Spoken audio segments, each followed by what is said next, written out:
It is a great day. We want to welcome you to the groundbreaking ceremony for the future Hard Rock Hotel and Casino, Ottawa.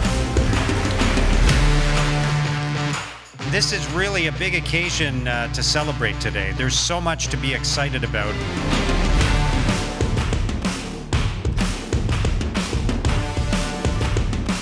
Excitement is building.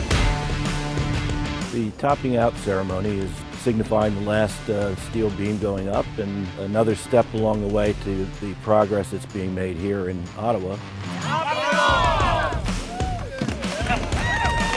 This is Hard Rock International's first hotel and casino build in Canada, and it's right here in Ottawa. This project boasts a 150-room hotel, a live theater that will accommodate 2,200 people, 10 restaurants and bars,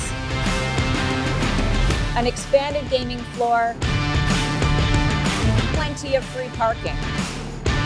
We're going to be creating hundreds of new jobs with this project. In 2025, this is going to become the new hub for entertainment in Ottawa.